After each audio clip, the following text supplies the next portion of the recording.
pessoal, prontos para mais uma aula?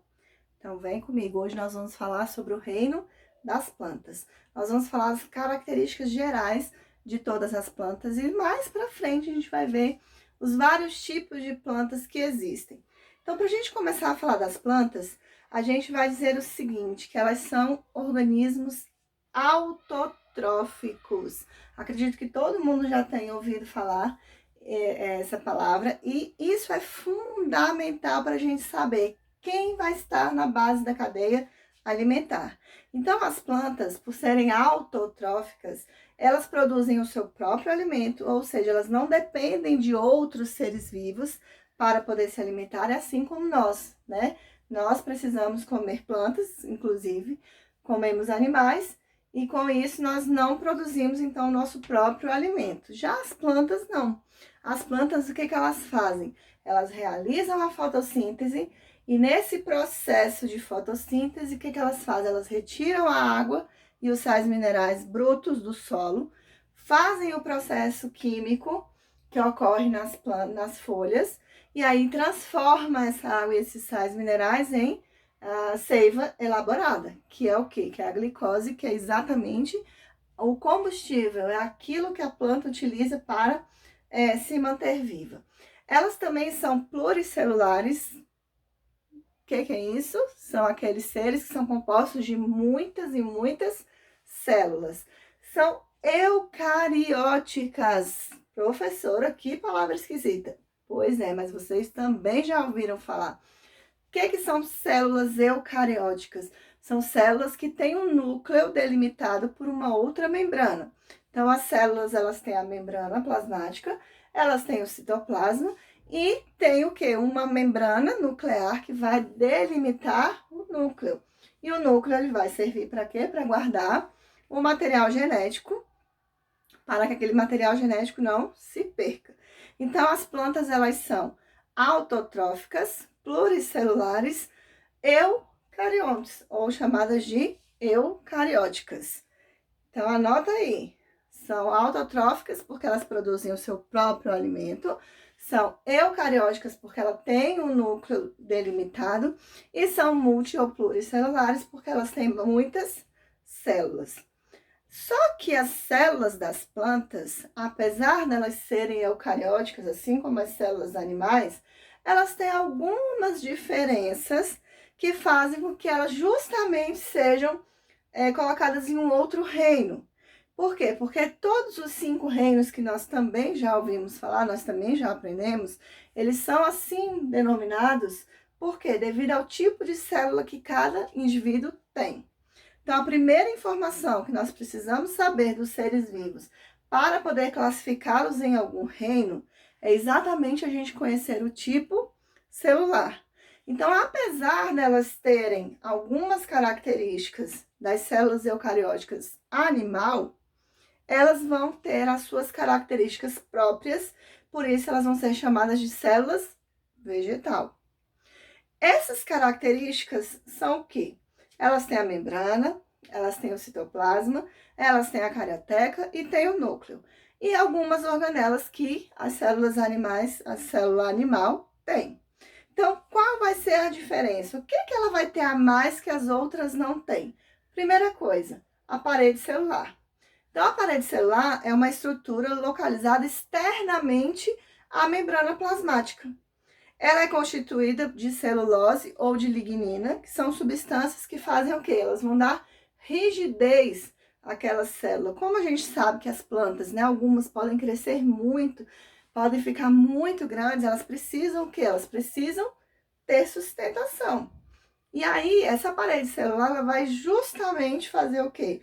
Vai deixar com que essas células sejam mais rígidas e aí elas consigam ter, então, mais sustentação. Então, do que é feita essa parede celular? Ou de celulose ou lignina. E como eu sempre costumo dizer para vocês já ouviram falar, vocês já tocaram na celulose, porque a celulose ela é utilizada para fazer o papel. Então, todas as coisas feitas de papel são feitas a partir do quê? Da parede celular das plantas. Uma outra organela que ela tem, que a faz diferenciar das células animal, são os vacúolos. que são os vacúolos? São bolsas, né? Pequena, lógico, é tudo muito pequenininho, gente, porque é dentro de uma célula. A gente sabe que as células não são visíveis a olho nu. Mas colocadas a um microscópio eletrônico, onde faz ampliação muitas vezes dessas células, a gente consegue ver ali direitinho essas partezinhas que tem na célula a mais. Então, os vacúolos são bolsas, pequenas bolsas que tem dentro de cada célula, que servem para armazenar água. E isso é muito importante. Por quê? Porque existem plantas que vivem em locais muito áridos, em locais que não tem muita oferta de água, muita oferta de chuva. E aí o que acontece? Elas precisam fazer o seu armazenamento, elas precisam guardar água dentro delas e também porque aquelas que são muito grandes, né? Então as raízes vão retirar a água do solo, vão ter que levar até a parte de cima da planta, e aí esse processo pode ser longo, pode ser um pouco demorado. Então, para que a planta não perca a água, o que acontece? Ela mesma tem um mecanismo de armazenamento. E esse mecanismo, ou essa organela de armazenamento de água, se chama vacúolo. Uma outra organela, que também diferencia ela de uma célula animal, são os plastídeos ou plastos. O que são os plastídeos ou plastos? Também são bolsas, pequenas bolsinhas, que armazenam pigmento. Que pigmento, professor? O que é pigmento? Pigmento é aquilo que dá a cor. Então, por exemplo, nessa blusa foi utilizado um pigmento vermelho para dar a cor vermelha. Nesse jaleco foi utilizado o pigmento azul para dar cor azul. Que cor que é a folha da planta? Verde. Então, qual é o pigmento que vai estar lá dentro para dar aquela cor verde? A chamada clorofila. Professora, mas só tem pigmento verde a planta? Não.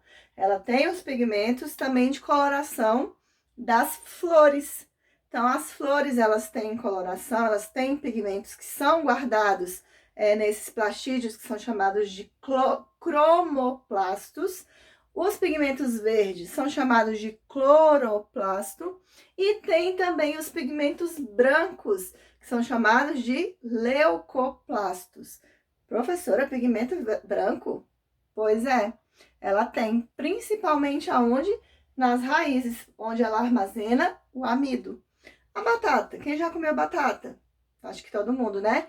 Pois é, a batata ela não é toda branquinha, por quê? Porque ali dentro tá cheinho de amido.